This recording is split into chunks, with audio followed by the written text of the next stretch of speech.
मेहनत की रोशनी से हर अंधेरा मिट जाएगा, मेहनत की रोशनी से हर अंधेरा मिट जाएगा, और जो आज पड़ेगा दिल से वो कल चमक जाएगा।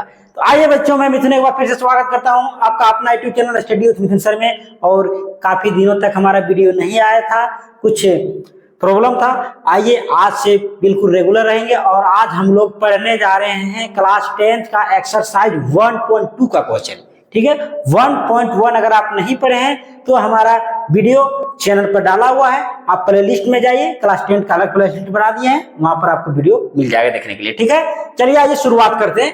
क्वेश्चन क्या कहता है, सिद्ध कीजिए कि √5 एक अपरिमेय संख्या है। ध्यान समझेंगे, सिद्ध करना है √5 क्या कौन सी संख्या है, अपरिमेय संख्या है। तो हल लिखते हैं,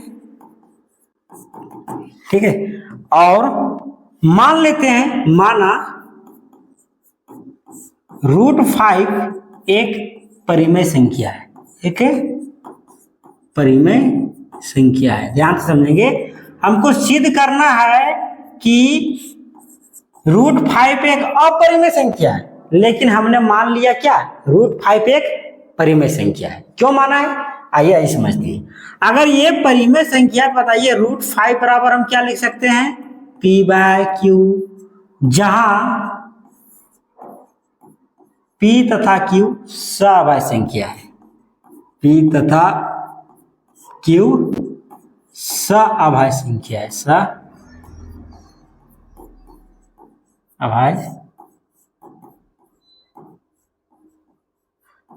संख्या है। यानी p तथा q सअभाज्य संख्या, सअभाज्य संख्या का मतलब क्या हुआ कि p और q का जो HCF निकलेगा, यानी HCF जो निकलेगा किसका, p और q का, वो कितना निकलेगा, 1 निकलेगा, एक से ज्यादा नहीं निकलेगा। ठीक है, तो ये देखिए, यानी √5 एक परिमेय संख्या है, मान लिया इसको। अब परिमेय संख्या p/q के रूप में होगा, और यदि ये p/q के रूप में, जहाँ p तथा q क्या है, सअभाज्य संख्या, यानी सअभाज्य संख्या मतलब वो HCF इसका 1 है, यानी गुणनखंड होगा दोनों को, एक के अलावा से दूसरा कॉमन इसका नहीं आएगा, आएगा दोनों नंबर का कॉमन फैक्टर, तो सिर्फ और सिर्फ एक ही आएगा, यानी दोनों नंबर का जो p तथा q का जो कॉमन फैक्टर निकलेगा वो सिर्फ और सिर्फ एक निकलेगा। ठीक है, अब देखिए इसको क्रॉस मल्टीप्लिकेशन करते हैं, √5 क्रॉस मल्टीप्लिकेशन करेंगे, q बराबर क्या हो जाएगा, p। ठीक है, अब देखिए दोनों ओर वर्क करते हैं, दोनों और वर्ग करने पर, ध्यान से समझेंगे आप लोग, दोनों ओर वर्क करेंगे क्या का, √5q का स्क्वायर, और इधर क्या लिखेगा, p का स्क्वायर। अब हम लोग क्या लिख सकते हैं, 5 q का स्क्वायर, q स्क्वायर बराबर कितना जाएगा, p स्क्वायर। ठीक है, और अब देखिए यहाँ q स्क्वायर बराबर p स्क्वायर, और ये 5 गुना में जरा क्या हो जाएगा, भाग, हम इक्वेशन फर्स्ट मान लेते हैं। अब एक चीज ध्यान से समझिए, q स्क्वायर बराबर p स्क्वायर बटा 5, यहाँ पर हम लोग क्या देख रहे हैं कि p स्क्वायर 5 से डिवाइड हो जा रहा है। ठीक है, आज लिखेंगे, अब कोई भी नंबर का स्क्वायर अगर किसी भी नंबर से डिवाइड होता है तो वो नंबर भी उस नंबर से डिवाइड होता है। इसका मतलब आप समझिए, इसे कहने का मतलब 6 का स्क्वायर अगर 6 से डिवाइड है, 6 का स्क्वायर कितना होता है, 36, 36 बटा 6, यानी 6 से डिवाइड है, इसका मतलब 6 भी जो होगा वो 6 से क्या होगा, कट जाएगा। तो यदि उसी प्रकार से यहाँ पर हम लिखेंगे कि यदि p स्क्वायर बटा 5, यानी 5 p स्क्वायर 5 से डिवाइड है, इसका मतलब ये हुआ कि p भी 5 से विभाजित होगा। लिखेंगे चूंकि p स्क्वायर 5 से विभाजित है, इसलिए p भी 5 से विभाज्य होगा, 5 से विभाज्य होगा। ध्यान से समझेंगे, p स्क्वायर 5 से विभाज्य है तो इसका मतलब ये हुआ कि p भी 5 से विभाज्य होगा। अब देखिए, यदि p जो है 5 से कट जा रहा है तो कुछ तो वैल्यू आएगा, काटने के बाद कुछ तो कटेगा, कुछ तो आएगा, मान लेते हो नंबर क्या है, c है। ठीक है, तो अब बताइए, यदि c से कटाएगा तो p बराबर क्या लिख सकते हैं, 5। करने का मतलब समझिए, p बटा 5 अगर भागा दे रहे तो कट जा रहा है, मान लेते हो नंबर c आ रहा है, तो देखिए p बराबर क्या आ रहा है, 5c आ रहा है ना। तो हम लोग मान लेते हैं, माना P इक्वल टू 5C, ठीक है। जहां C पूर्णांक है, जहां C कोई पूर्णांक है, कुछ भी पूर्णांक हो सकता है C, ठीक है। अब आइए देखते हैं, आगे बढ़ते हैं। अब समीकरण 1 से, समीकरण 1 से जहां पर P है वहां पर हम लोग क्या रखेंगे, की स्क्वायर बराबर, तो ये P स्क्वायर है, P की जगह पर क्या रखेंगे 5C का स्क्वायर, और नीचे क्या है 5 है, तो 5 लिखे, यानी की स्क्वायर बराबर 5 का स्क्वायर कितना हो जाएगा 25C स्क्वायर बटा कितना हो जाएगा 5। अब ये 5 से कितना बार में कटेगा 5 बार में, ठीक है। ध्यान से देखिए, थोड़ा 5 से 5 बार में काटे, यानी देखिए क्या आया, की स्क्वायर बराबर 5C स्क्वायर आया, ठीक है। ध्यान से देखिए, अब यहां पर हम लोग क्या देख रहे हैं, की स्क्वायर बटा 5 बराबर C स्क्वायर, ठीक है। ध्यान से अब हम लोग यहां पर क्या देख रहे हैं, की स्क्वायर 5 से विभाजित है, क्योंकि की स्क्वायर बटा 5 बराबर C स्क्वायर आ रहा है, इसका मतलब ये 5 से भागा लग जा रहा है, इसका मतलब Q भी 5 से भागा लग जाएगा। लेकिन चूंकि की स्क्वायर 5 से विभाज्य है, इसलिए Q भी 5 से विभाज्य होगी, 5 से विभाजित होगी, ठीक है।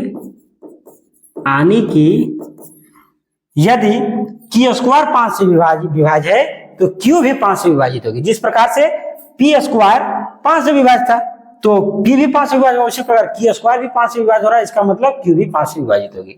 आप देखिए हम लोग क्या देख रहे हैं, 5 से P स्क्वायर भी कट जा रहा है और 5 से Q स्क्वायर भी कट जा रहा है, लेकिन हम लोग क्या जानते हैं कि P और Q कौन संख्या है, सहाभाज्य संख्या है, यानी कि वो एक के अलावा दूसरा कॉमन नंबर नहीं आना चाहिए। और हम लोग देख रहे हैं यहाँ की एक तो अवे करेगा, एक तो हर किसी नंबर से करता है, तो P तथा Q का जो एक कॉमन फैक्टर 1 है, इसके साथ साथ अगर ये P भी 5 से कट जा रहा है और Q भी 5 से कट जा रहा है, इसका मतलब एक और कॉमन फैक्टर क्या आ रहा है 5 आ रहा है, जो कि गलत है। क्यों गलत है, क्योंकि हमारी संख्या तो सहाभाज्य संख्या तो सिर्फ और सिर्फ इसका कॉमन फैक्टर कितना आना चाहिए, 1 आना चाहिए, लेकिन यहाँ पर क्या आ जा रहा है 5 भी आ जा रहा है। इसलिए ये जो हमारे जो माने हैं √5 एक परिमेय संख्या, वो हमारा विरोधाभास है, वो गलत है, यानी कि √5 कौन संख्या है, अपरिमेय संख्या है। ऐसा इसलिए आ जा रहा है ना, क्योंकि हम लोग मान लिया है P तथा Q कौन संख्या है, परिमेय संख्या है, इसलिए ऐसा आ जा रहा है, ठीक है। यानी हमारा मानना क्या है, गलत है, ठीक है। तो यहाँ पर हम लोग आगे लिखेंगे, चलो एक बार देख लीजिए आप लोग बढ़िया से है ना, क्योंकि यहाँ पर जगह नहीं है तो आगे हम लोग लिखेंगे, ठीक है। एक बार देख लीजिए और स्क्रीनशॉट ले लीजिएगा,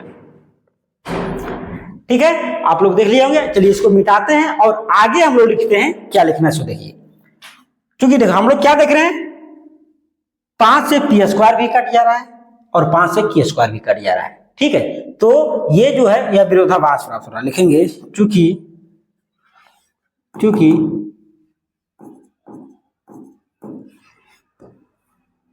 P तथा Q सहाभाज्य संख्या है, सहाभाज्य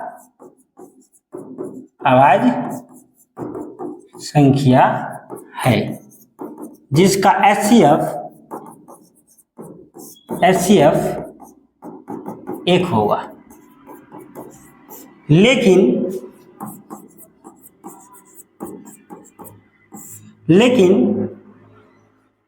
यहां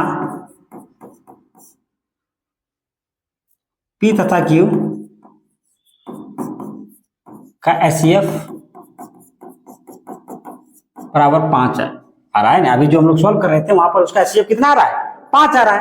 आने की ऐसा इसलिए आ रहा है क्योंकि हमारी मानना गलत है, अतः हमारी कल्पना गलत है कि √5 एक परिमेय संख्या है, ये हमारी मानना गलत है, ठीक है। परिमेय संख्या है, ये हमारी मानना गलत है, इसलिए √5 एक अपरिमेय संख्या है। √5 एक कौन संख्या है, अपरिमेय संख्या है। ठीक है, ध्यान से समझिएगा हम क्या लिखे हैं इसको। हम लोगों ने देखा था, क्या देखा कि पी स्क्वायर बटा 5 यानी इसे हटाइए, पी 5 से कट जा रहा है, क्यू भी 5 से कट जा रहा है। अब बताइए यदि पी तथा क्यू सम संख्या यानी कि पी तथा क्यू का एचसीएफ 1 होना चाहिए, लेकिन यहाँ एचसीएफ कितना हो जा रहा है, एचसीएफ इसका 5 आ जा रहा है, जो कि पूरी तरह से क्या है, गलत है। वही लिखे हैं क्योंकि पी तथा क्यू सब संख्या जिसका एचसीएफ कितना होगा, 1 होगी, लेकिन यहाँ पी तथा क्यू का एचसीएफ कितना आ रहा है, 5 आ रहा है। अब ऐसा क्यों हो रहा है, क्योंकि हमारी अवधारणा, हमारी मानना गलत है। ठीक है, तो अतः हमारी कल्पना गलत है कि √5 एक परिमेय संख्या, यानी हमारे जो मानना है जो है वो गलत है कि √5 पे क्या है, परिमेय संख्या। अतः √5 क्या है, यानी इसलिए √5 पे क्या है, अपरिमेय संख्या है। ठीक है, तो यही सिद्ध करना था। क्वेश्चन नंबर फर्स्ट हम लोग एक्सरसाइज 1.2 का सॉल्व किए। अब हम लोग नेक्स्ट वीडियो में क्वेश्चन नंबर 2 को देखेंगे। धन्यवाद।